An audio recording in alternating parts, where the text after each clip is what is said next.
let's move on. Let's talk about Miss Jennifer Lopez, who performed last night and opened the show over there at the AMAs, which I did find hilarious because some of y'all were just like, and not only on here, but on my other social media platforms, like, I didn't even know there was a AMAs happening. But nevertheless, it was. Did this thing stop unblurring? Okay, thank you. So it was like, where am I? Because I was like, I'm trying to do 50 things at once. Okay. So, Jennifer Lopez shocked fans when she kissed two backup dancers, a man and a woman, during her opening performance at the American Music Awards 2025 in Las Vegas Monday night. The pop star busted a move to the top hits this year, including Kendrick Lamar's Not Like Us, Bad Bunny's Nueva York, and Billie Eilish Remover's Birds of a Feather within the first 6 minutes of the show. The Let's Get Loud hitmaker, who's 55, performed in a nude sparkling jumpsuit, which I had people in the comments saying they hated that overall jumpsuit that she had on. It did look kind of weird, though.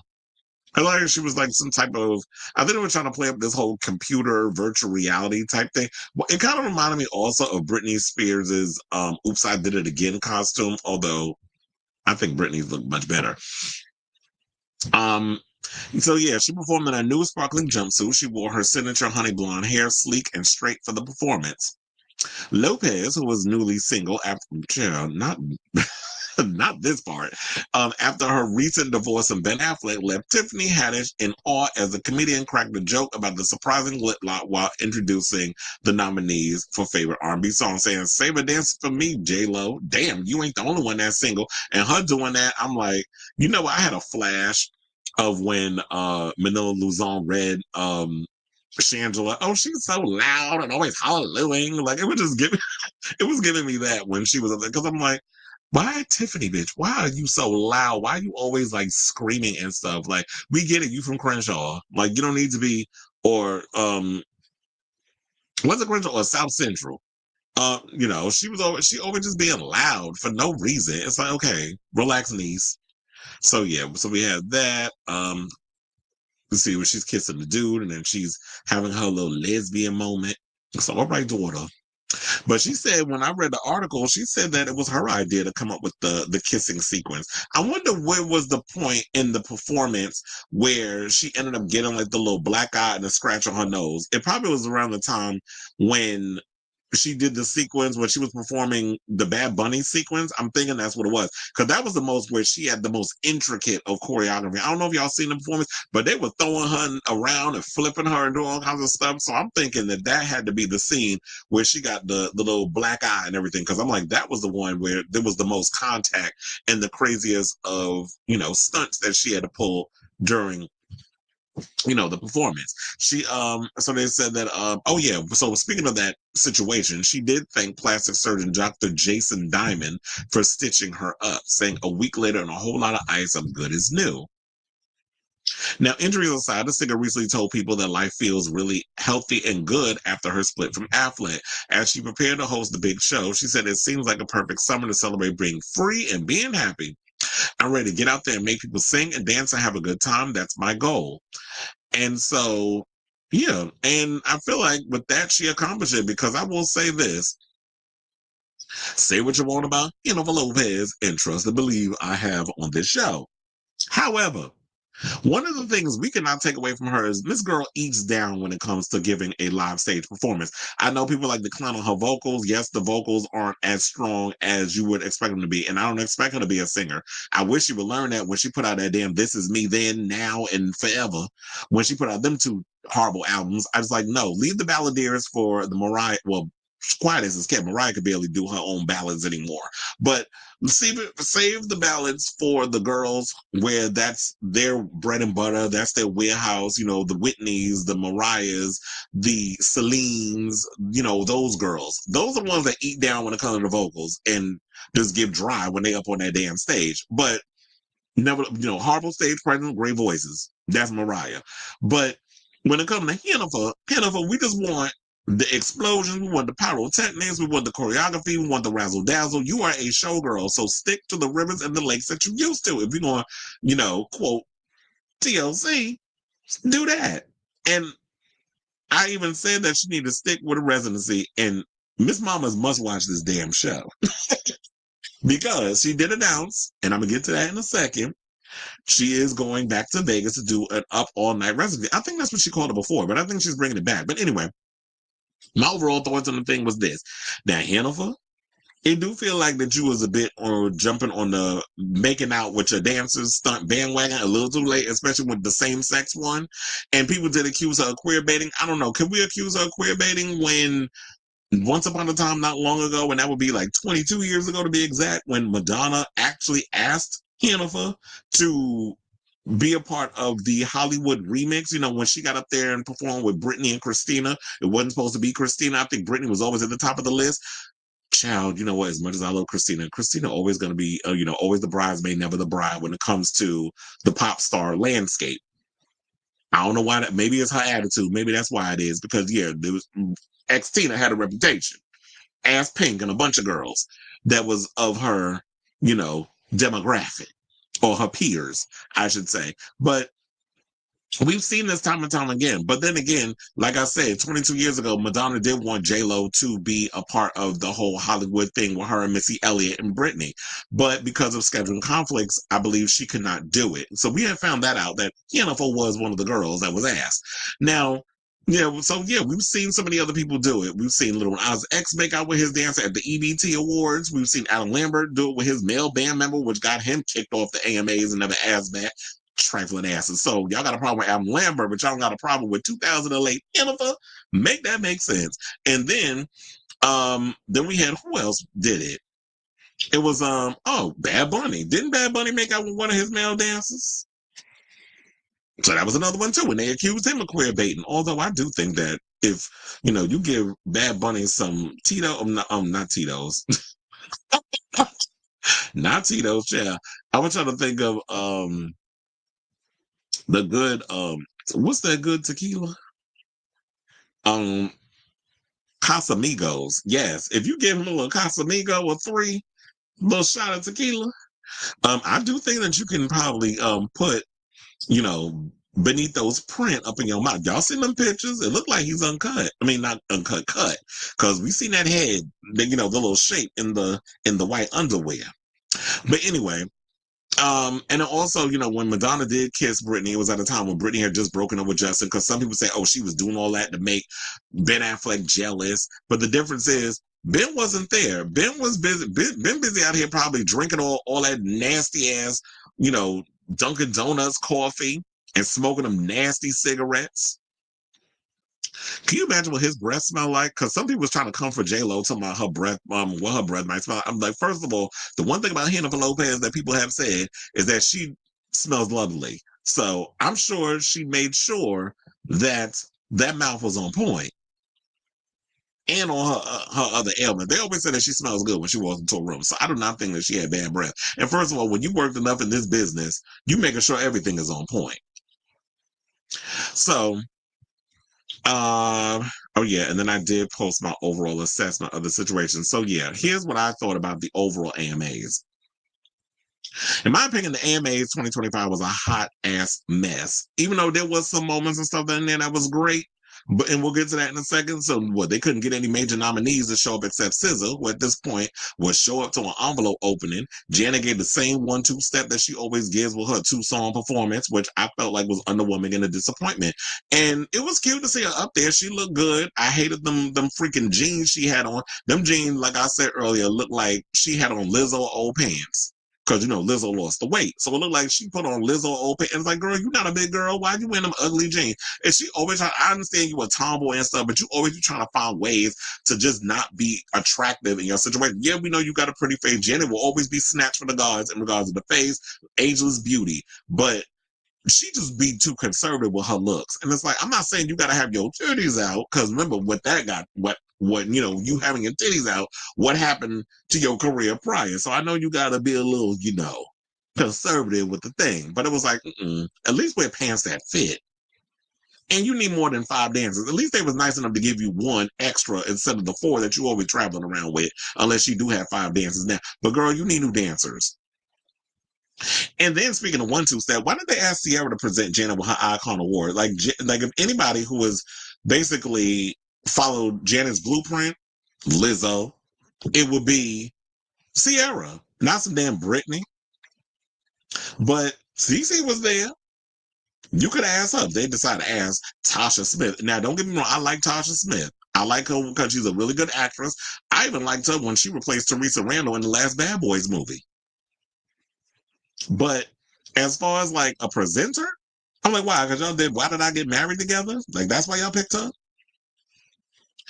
And yeah, and then as I said, Hannaford ate with her opening performance and served all the costume changes. I will say this, but she wasn't that good of a host. I barely used her. And to me, it just felt like that y'all brought her out just to do the whole costume change thing. And it's like, y'all know that Hannaford always delivers with the fashions. So y'all played that up with her. But as far as like the looks go, I just feel like the looks was cute, but y'all didn't really do much, in my opinion, with her. So I would have liked to have seen more. I was like, why my pictures is not moving?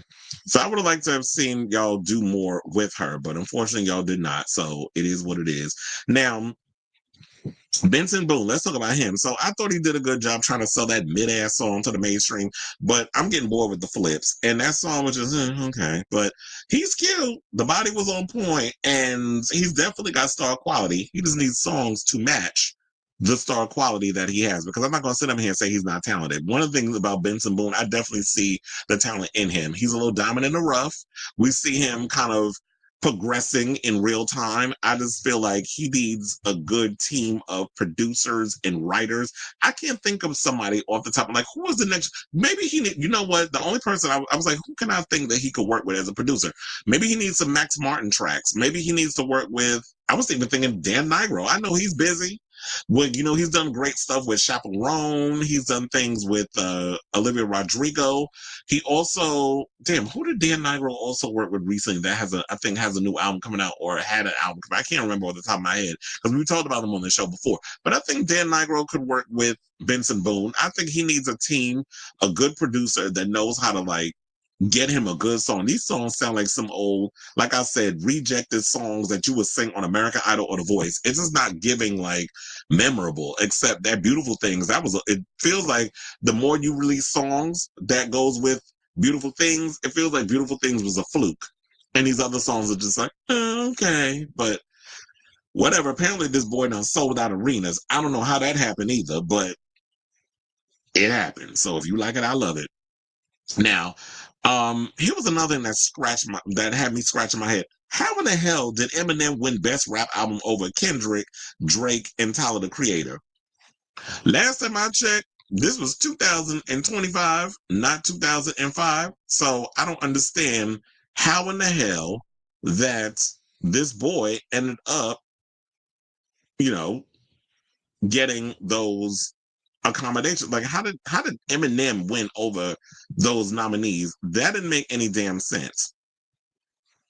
So they should have won that. And I will say this: I like Gloria Estefan and Gwen Stefani's performances. Gwen Stefani, was like, she sang that new song, and her husband called that a hit, which I did cackle at. I was like, yeah, where? Because there was I don't know anybody that basically would call anything from Bouquet a damn hit. But if you like it, I love it. Now, shout out to Beyonce, because Beyonce did win some AMAs. Also, I heard that Billie Eilish won every category, and they didn't even show up. We know that I think, is Billie Eilish on tour still? I don't remember. Or did she start up her tour, or is she done with her tour? I don't know. A lot of the mainstream people did not show up. Kendrick wasn't there. Eminem didn't show up. Beyonce wasn't there because she's doing the Cowboy Carter residency at the stadiums. So she wasn't there. I know the white folks was pissed. Now, speaking of people that was pissed, shout out to Shabuzi, because that side eye that he gave to Megan Maroney, I cackled, because she said on the teleprompter somebody about some 1920s folk group, the Carter family, practically invented country music. Now, unless you talking about Beyonce Giselle knows Carter, I don't know what other Carters you talking about, because ain't no way in hell anybody named June Carter, Cash, Johnny Cash, or anybody from the Carter family invented any kind of music called country, let alone folk. We already know the roots and the foundations of where folk and country music come from. Y'all tried it. It was cute. Y'all, and shout out to Shabuzi for his side eye and the cackle, because he did that. He followed it up with a cackle. So I had to laugh at that. And I'm glad that the media and everybody caught on to it and has been talking about it. And I'm talking about it because it's like, y'all sit up here with you saltines that come out here with your little white tears, trying to culturally appropriate and still want people to believe this mess. Y'all go ahead and do it. If you feel like that y'all are eating because y'all helping Morgan Wallen become a thing, then y'all can have his boring ass, because we don't care about it. The rest of the world don't care about him. And good luck trying to get him to do any places outside of a red state, meaning that he can get on a plane and go to the UK or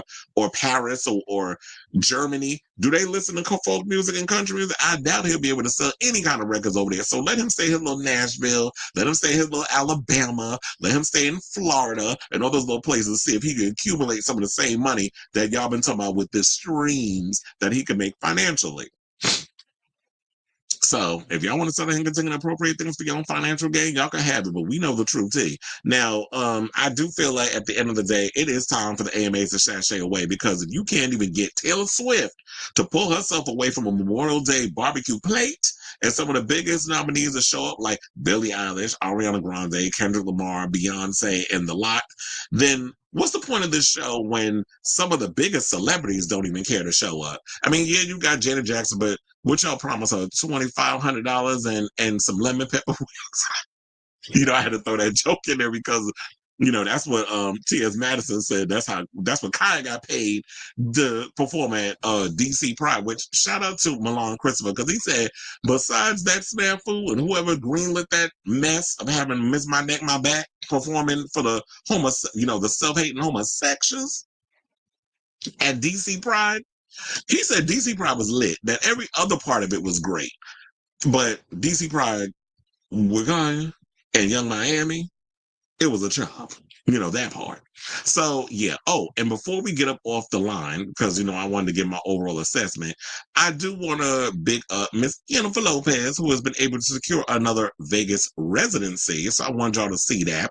She announced that over on her IG, where she basically said the following. They said that she will kick off the residency in December of 2025 with a week of dates leading into the new year. The run will begin on December 30th and include shows on December 31st, January 2nd, and January 3rd. After a brief break, the residency is scheduled to resume on March 6th, with shows planned through March 28th. General sale for the live shows begin on Friday, June 6th at 10 a.m. So we have that. And she said, yeah, surprise, J-Lovers, we're back. I'm doing a residency in Las Vegas. Join me for Up All Night live in Las Vegas at the Coliseum at Caesar's Palace. This is what she wrote on IG. The Up All Night residency marks her first since performing 121 shows. Okay, so it was the All I Have residency, because I was wondering, did she say that? Oh, wait, is the Up All Night residency basically the Up All Night concerts that she's doing internationally? And I did say that. I said, you know what, Jennifer, your people are smart, because I remember saying that, because people aren't 110% trusting in you doing arena tours, especially when you try to sell it off that last album, which nobody else 4 quarters is skip. This is a good move that I think, like, you need to do a residency, and based on the success, you can add more dates and all this stuff. You can control the narrative. And if all goes well, then I think that, drop a little song here and there, some up-tempo track, work with some up-tempo, some dance artists, somebody like this is going to give you a really cute little song. You don't need to put out no more records. You could drop a little new song here and there. And if you want to take a trip and do certain venues so you want to do certain arena tours, I do think that you could make a comeback and have that happen, because you're a showgirl. As long as you know your strengths and you stick to your strengths, I do think that she could do relatively well with an arena tour. But she's got to remind people and really put energy behind doing live shows again, because most people don't even know you for that. And this is a way for you to introduce yourself to a new generation of fans. So I think she's on the right track with this whole situation. So yeah, from December 31st to March 28th, she's got this residency. Okay, so now I think that's all I got to say on that. So now I will ask all of you, what do you guys think of this story? Are you excited to hear this news regarding Miss Jennifer Lopez about to embark on a brand new residency in Vegas? Because a lot of people was a little worried that she wasn't going to do a residency, or they weren't going to see her in the U.S. because I'm going based on what her fandom was saying, because they were saying all these overseas shows were happening and she wasn't going to do a shows here. But I think she was secretly working on negotiating some sort of deal, and it looks like the deal is in the form of a residency. So let me know what you guys think of this story in the comments down below.